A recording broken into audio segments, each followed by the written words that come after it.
Welcome to the WebMD Health Discovered podcast. I'm Dr. Neha Pathak, WebMD's Chief Physician Editor for Health and Lifestyle Medicine. Have you ever wondered about the phone calls, text messages, or emails full of special offers that you or your loved one is receiving? Maybe you've been approached about an online deal for a much needed wheelchair or brace and wonder if the deal is too good to be true. Are you concerned that an older loved one is vulnerable to scams? Do you think that they're unsure of who they can trust and when they might share private information? Or maybe you're asking yourself, are any of those Medicare phone calls actually legitimate? You're not alone. Fraud, specifically targeting older adults, is rising at an alarming rate with elaborate schemes designed to steal personal information, drain life savings, or even risk your health with counterfeit medical equipment. Today, we'll unpack the most common scams affecting seniors, from fake Medicare calls to deceptive billing and equipment fraud. We'll also review simple yet powerful steps families can take to stay protected. If you've ever wondered, how do I know that this is safe or this is a scam or you have a loved one that you're concerned about, this episode will give you the clarity and tools to help keep you and your loved ones safe. First, let me introduce my guest, Robert Bob Blancato. Bob Blancato is the president of Matz Blancato and Associates. He also serves as the national coordinator of the bipartisan 3,000-member Elder Justice Coalition, the executive director of the National Association of Nutrition and Aging Services Programs, and national coordinator of the Defeat Malnutrition Today Coalition. Bob has long been recognized as a national advocate with policy expertise on behalf of older adults. Welcome to the WebMD Health Discovered podcast, Bob. Thank you very much, Dr. Pathak, and I appreciate the chance to be here and appreciate the work you're doing in this area. Well, I think this is such an important topic, but before we jump into it, I'd love to ask about your own health discovery with regard to your advocacy and all of the work that you do. What questions or issues arose that inspired this work? Well, I'm not so sure it was a discovery as much as it was an acceptance of something which I had long believed, and it took a long time for policy to catch up, which is the nexus between nutrition and health. Because we've assumed it, but it's taken a long time for us to reach the point where we would have policy changes that reflected it. And what really drove this conversation was when, back in 2022, after some work that our Malnutrition Coalition did, we discovered that 1 in 2 older adults was either a victim of malnutrition or was at risk of malnutrition. And this came as a big surprise to people. As the converse, good nutrition can promote good health, but then bad nutrition can obviously create malnutrition. So the Centers for Medicare and Medicaid Services adopted a first-time malnutrition quality measure in the inpatient hospital rule to make sure that people who go to hospitals and they're diagnosed and treated at the hospital don't get readmitted because there's no activity at the local level they can connect to. So we spent a lot of time focusing on that. And I guess more to our topic today, I think the other thing I've noticed is that we've had a great focus on healthy aging in this country, which is appropriate. But we cannot forget those issues that serve as the opposite of healthy aging, like elder abuse, neglect, and exploitation. So those are my 2 things that I've worked on. So much of what you say resonates with me as a caregiver for 4 elderly parents slash in-laws. And so really thinking about optimizing their health through nutrition, activity, and then oftentimes we get questions as their children around scams or questions around phone calls that they're getting, whether it's for nutrition programs or otherwise. So I can see how all of these threads really tie together. I'd love to then jump into our discussion for today and really focusing on the common types of scams elders face. Just starting broadly, what are some of these scams, fraudulent activities that affect older adults in the healthcare system today? First of all, we'll start by saying there's too many. There was a publication called Money Supermarket that I saw that said an older adult is a victim of a fraud every 50 seconds in this country. And so when we talk about specific healthcare fraud type things under the Medicare and Medicaid, things like deceptive billing for fraudulent services, any theft of personal information, which happens way too much in the whole scam arrangement, Those that involve counterfeit and often unsafe drugs. When people are in pursuit of discounts and don't have enough knowledge of where to look, the scammers find them and then offer them these drugs that are counterfeit and that would not be allowed in our country under our rigorous standards for drugs. Those involving telemedicine fraud, getting unneeded services, being linked to bad telehealth actors, and again, theft of personal information. That runs through pretty much all the scams that we'll talk about today. Those that involve things like equipment scams, which particularly is disturbing when you consider the fact that not only is it an issue about scam, it's a danger issue. If you end up with bad braces or a bad wheelchair or something that could harm you, that's a double jeopardy scam that we should be particularly careless of. Any scam that involves a loss of fund is going to impact an older adult much more. In our work over the years, we're astounded at the degree to which people lose money in scams, entire life savings in some cases. So all of them have the common thread of losing either your information or real money. And it's a growing concern. I feel like I'm ticking every box as you were speaking as a caregiver. So some of these things I do notice these texts directed at me because my name is often on some of the medical forms for my parents. Certainly the calls that my parents get, the texts that they get, just watching TV and seeing commercials for various types of equipment. And often I can say that from my standpoint as a caregiver, watching my parents and my in laws, that really people are desperate for information. Even someone like me who's in the healthcare system, it can be very confusing to navigate. It is really easy to fall into some of these traps.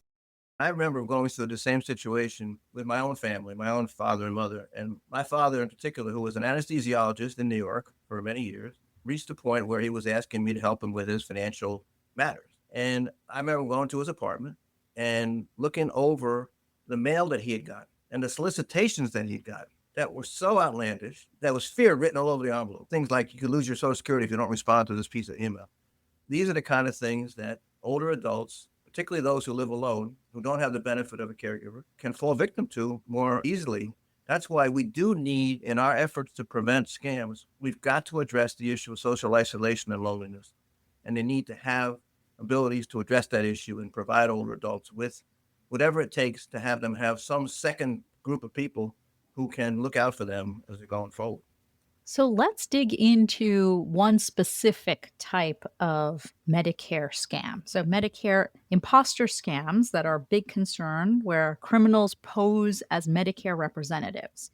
Can you explain a little bit more about how this type of scam works? What are some of the red flags that older adults and those caring for them should be thinking about and watching out for? The number one for sure is don't answer that call. If a call comes in, I mean, I tell people if they don't have caller identification on their phone, it's very important to get that because those people who answer the phone instinctively, like a lot of older adults, they're used to that situation. They're used to that means of communication. So if they call first, that's a first red flag. Okay, because the federal government never calls you. We need to remember that the federal government never calls you. And if you do answer the phone, and I encourage people not to answer the phone, but if they do, listen. And once they use the word Medicare in any way, shape, or form, then you say to you, are you part of the Centers for Medicare and Medicaid Services? Are you been approved by the federal government to do this? And see how long it takes them to give you an answer. Any more than 2 seconds, right off the bat, red flag number two. And number three, after you've hung up and you're still curious, call back the number that came in and note that if it doesn't exist, then do two things, right? Report it accordingly, tell your friends and colleagues what you went through and keep them from going through the same situation. But it normally begins with something as simple as a phone call. And these days, some of these scammers have the capacity to give you, if you did have a caller ID, they have the same first three digits that you have on your phone. So it sounds like you have a neighbor or a friend calling you up. Got to be very conscious of answering that phone because that's, if you say anything more than hello, you're likely to get into some kind of trouble. So you mentioned report this type of encounter. Where do you suggest people report these encounters to? First of all, since this is an area called elder abuse and scams, every state has adult protective service people, local, state, county. They should be among the first to be contacted when something happens. Medicare itself has a line that you can report fraud to. and people should have that information. Now that we're in open enrollment season, that information becomes more available. If you're in a nursing home and you run into a scam, you have the long-term care ombudsman who are there to investigate complaints involving all forms of abuse, whether it's physical or financial or whatever it may be. The Senate Special Committee on Aging, whose ranking member is Senator Gillibrand from New York, has a senior fraud hotline that people use a lot. We communicate with them a lot from our vantage point. And, I will tell you from my vantage point as a national coordinator of the Elder Justice Coalition, we get plenty of people calling us with their own stories. And we send them appropriately to have somebody look into it and to address it. But the fundamental thing to remember in this topic is you don't stop what you don't report. You can't stop it if you don't report it. And we have way too many cases of all forms of elder abuse that go unreported that we really have to work to do a better job at to prevent other victims from being impacted. That's a really important point. So, can you tell me a little bit about how these medical equipment scams work and what are some of the risks to seniors? I mean, clearly, one of the risk is if they ask you for Medicare information first before they make the offer of the equipment, okay, that's a red flag right there. And then the whole question of the equipment, one of the questions would be if you don't give your Medicare information, that you would say, is Medicare going to cover this, even without saying that you're on Medicare? But you need to have those sort of benchmark questions asked. But I think here, the unique feature of this particular scam is the danger it can create, as I mentioned before, to the older person getting that bad equipment because there's no liability on the part of the people who are pushing those bad wheelchairs or walkers or canes or whatever it may be. And you have no recourse. You may have shelled out money for something that proves to be dangerous to your health, and you have no way to turn around. And I understand this is getting to be more prolific now than it was even a couple of years ago. And I think it's very important that people be aware of it and also make sure that whether you as the individual or individual does the reporting or someone in your family or some colleague that you're close to, somebody has got to report it so they can do what the federal government does well. They break up these scam rings. Okay. They're very sophisticated. So that one in particular is got a, two-pronged nature. Whatever you lose on the money side and whatever danger is to your health if you get the wrong equipment.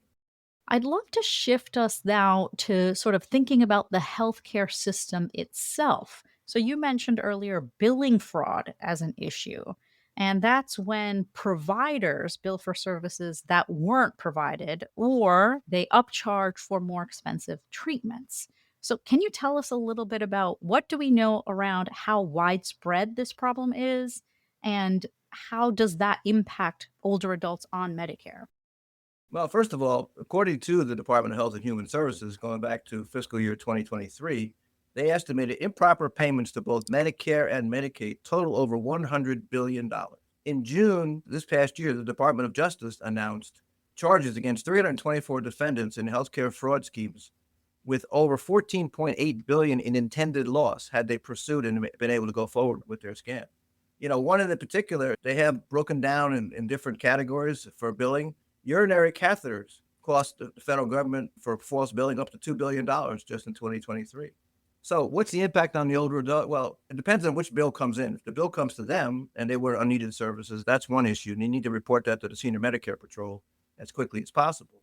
But I think on the broader sense, it's draining resources from Medicare that leaves less for those who legitimately need it. That's where we should be concentrating our efforts on, is to crack down on it. Again, on a bipartisan basis, I remember in 1995, when I was happy enough to run the White House Conference on Aging for President Clinton, his big announcement that day was Operation Restore Trust, okay, going after all the fraudulent activities that were going on at that time in the Medicare and the Medicaid program and announcing new initiatives to cut back on those. And the real trick is to be able to have this reported through the channels I mentioned before, like Adult Protective Services, Senior Medicare Patrol, Medicaid. And, it's not new. And in fact, we should be farther along than we are in how to combat this. But it's going to take a lot of vigilance on the part of the federal government. And unfortunately, the scammers and the unscrupulous people always seem to be ahead of the good people in this business. And that's unfortunate. So, talk to us about another thing that I've seen a little bit more around in the suburbs of where I live, what we call rolling labs. So, you'll see these mobile clinics, particularly in areas where a lot of seniors might be, and they're offering a variety of tests. So, can you tell us a little bit about that? When you talk about rolling labs, that's a fraudulent scheme where providers use mobile equipment to perform medically unnecessary tests, and then they bill Medicare. And they use vans, freestanding clinics to offer free wellness screenings. They find these older adults at health clubs, at their church, even in nursing homes. We found that. And these tests, like non-invasive physiological and vascular tests that they offer, right? Whether they're needed or not. The scammer says, we'll waive the copayment. Like they have no authority to do that, and they shouldn't even bring that up. But they just make it sound even more attractive by saying, oh, don't worry about a copay. We'll take care of waiving that for you. And some of them use physicians to certify questionable diagnosis so they can bill Medicare. And again, Medicare should only pay for services and tests that are reasonable and necessary for diagnosis of treatment for medical conditions. Medicare does pay for lab tests that are medically necessary, but also preventative screenings, such as they do every year for the Medicare wellness exam. But the very fact that you've reached a point where you can infiltrate a senior center or a place where older adults come in, and one of the first things that I would recommend, and I work in the space of nutrition programs, and the first line of defense should be people who run the programs. They should let them in. They should know. They should interrogate them about what their purpose is, and if there's anything doubt about it, don't let them through the front door. And we got to be very vigilant about that, because it is true. They manage to find the most vulnerable people and make the most fraudulent pitches you could possibly do. I imagine that we're probably going to see maybe more of this in the food as medicine space now that we're really thinking about tailored prescribing of medical meals. How do you sort of think about this as a future concern? I mean, it's exciting as a future improvement. The whole concept of making America healthy again has wonderful potential if it's properly developed and properly regulated, going forward. And even right now, we have an issue going on between food as medicine, medically tailored meals. There's a whole range of different things. We got to come to some consensus on the definition of what it includes, why it's being offered. Okay. I mean, we know in our world, we deal with a lot of people who are providing congregate and home delivered meals to older adults. Some of them are experimenting with medically tailored meals. One of the first things you've got to establish is the cost too high to be able to do? And is the benefit going to work itself out? And then you got to be careful about fraudulent entities that are producing these meals to make sure they're meeting the standards that are necessary. So, we've talked a lot about Medicare. I'd love to get your thoughts on fraud that specifically targets Medicaid beneficiaries. Can you highlight some of those tactics that scammers use? Yeah, that's a good point. I mean, I think where that's beginning to show up more is one of the more important developments, a very positive development that occurred with Medicaid about maybe 4 years ago, was when Medicaid stopped spending more on institutional care than it did for home and community-based care. That's what the advocacy world wanted. That's what the caregiver world wanted. That's what older adults wanted. They want the ability to remain home or in their community to get care. Well, that situation led to a waiting list problem across the country, totaling almost 800,000 people who are now on a waiting list waiting to get these services. And we've got to be particularly vigilant about who it is that's providing these services, community-based services and the like. And we also have to be very careful about making sure that we are addressing the workforce issue when it comes to addressing issues around Medicaid and proper care. People need to be properly licensed and properly able to do that kind of work. And that's a form of fraud that we have to be cognizant of going forward. But because so much is new in this home and community-based care space and Medicaid managed care, things of that nature, we just got to make sure that the right actors are doing the right thing in those areas, because Medicaid is the single largest health insurance program we have. And what's going to be interesting to see is when the provisions of the what they call HR1 take effect with work requirements and other changes, what's that going to do to the whole situation about providing those services?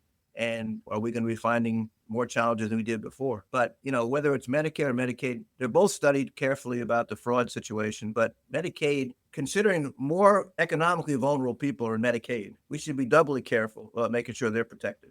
So, can you tell us a little bit about scams from impersonating tech support to grandparent scams? What should we know about these types of scams? Those two in particular are rising to higher levels now with the tech scams. Here you have criminals impersonating tech support representatives from bona fide companies, that are household names like Microsoft and things like that, to trick people into paying for unnecessary services. Again, it's all about how this whole process starts. The minute you shut it down, the safer you are. But the minute you open up the conversation in any way, shape, or form and do things like giving people remote access to your computers, I mean, you look at your computer and you see a fake pop-up message come, or a fake email come, or a phone call that says you got a virus on your computer. And then they ask you for a gift card or something to pay in cash to fix the virus. I mean, this is so pervasive, so prevalent. And you have to be so on top of this stuff. It is amazing how new some of these techniques have been. And we talk about the need for older adults to be more tech savvy. That's all fine. We love that. And that we're trying to bridge the digital divide in a rural America and places like that. Well, that comes at a price. You've got to be tech savvy, not only on how to hit the buttons and do the right things in typing or whatever, but to avoid these same kind of tech support scams. And then the grandparent scam, that is one that's appalled me for years. I am just astounded at how successful that can be, where one or more insidious scammers posing as grandchildren, saying that they found themselves in trouble in Canada or some other place, using a spoof caller ID. I need legal fees because I'm in trouble. I need a medical procedure because something happened to me when I was on this trip. And now they're using AI technology to mimic the voice. And that itself is spooky. So one of the things that people have recommended, and I think this is a good idea, is to have between the grandparent and the grandchild, use a code word with your grandchild to verify their identity, because the overlap is the older person becomes the victim, usually from the standpoint of losing financial benefits and so on. We started this conversation talking about loneliness and isolation and how we want to be providing ways to combat that loneliness in our elders, in older adults. And it strikes me that it's really, really, really sad that part of what the advice we have to give to our elderly loved ones is to not answer the phone and be really suspicious when someone calls, because I think a lot of them did grow up in a time where they really valued trust and helping others. So, how do you sort of think about this from a societal level? And that's a great question. And it's a question that if you can find the ways to keep the isolation and loneliness from happening to begin with, that's critical. What community resources are available for an older adult, whether they're in a community or in their home? Example, again, focusing on nutrition programs for the older adult who goes to that senior center and gets their meal. We did a survey one time, and I went. In fact, I talked to a couple hundred older adults myself. I said, "What's the main reason you come here when you come?" You know what the answer was? Socialization, fellowship, connecting with people. Same thing with home delivered meals.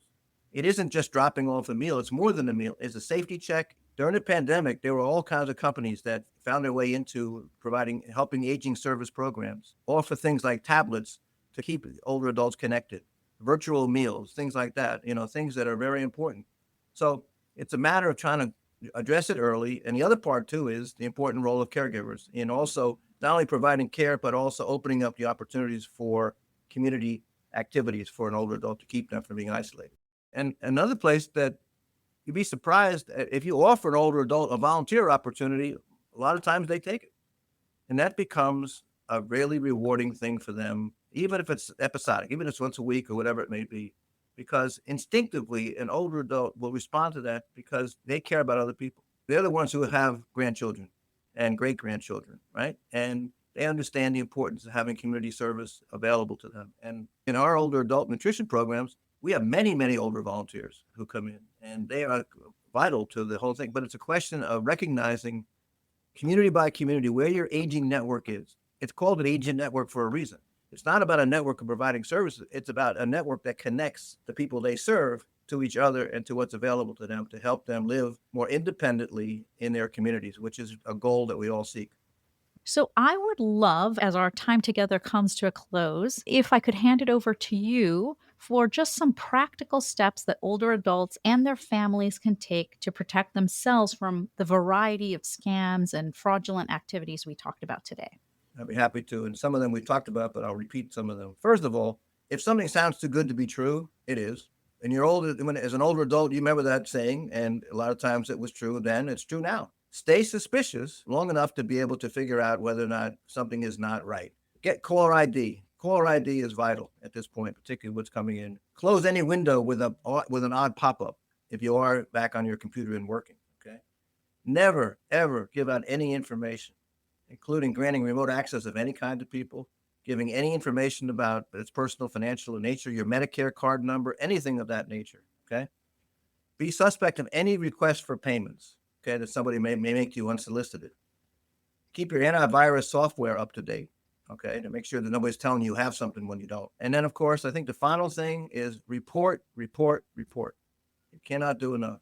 And I commend you having this focus today. I think it's very important, and I hope that we've maybe averted some scams from happening to people. Because what I've always said in my years of working in this space, a victim of elder abuse of any kind is never the same after the abuse, and we should be working to prevent victimization. That is such a powerful, powerful point. And so then I'd like to ask you one last question relating to that. So we want to do our best to prevent that. We all know that prevention is one of the most important things you can do. But what should people do if they have been taken advantage of? How should we deal with that emotionally for the person who suffered that abuse? And then also just logistically of being able to protect them now that a breach has happened. Well, the first point is very important. Blaming a victim is never any good for someone who fell victim to a scam. If anything, a reassurance to some extent is that we've heard a lot about this. Don't think you're alone. This is going on more than we think. But then it's going to be a question of the reporting issue that I mentioned. And let's say it goes really far to the point where it's a criminal case. There are agencies are aging in every single state and county in this country, and they live to provide services and help to older adults. And they're getting more and more involved in this particular area to help prevent these scams and abuse, financial abuse happening to older adults. But, just have them understand that whether it's on this program or other work that goes on, we have their back. We want to make sure they're protected, and we'll do all that we can resource-wise and otherwise to keep them from being victimized. Bob, I just want to thank you so much for your time today, for all of the really critical information, and for that powerful message about how to provide support. So, thank you so, so much. Thank you for having me, and thank you for having this podcast. Thank you very much. Before we close today's episode, I want to highlight 3 key takeaways from my conversation with Bob Blancato. First, if something sounds too good to be true, it probably is. Sometimes those miracle deals and savings come our way when we're at our most vulnerable or navigating a health crisis. But it's important to trust your instincts and be a little skeptical. The fact is, the federal government will never call you asking for your Medicare number or payment. If this happens to you, simply hang up, verify, and report it.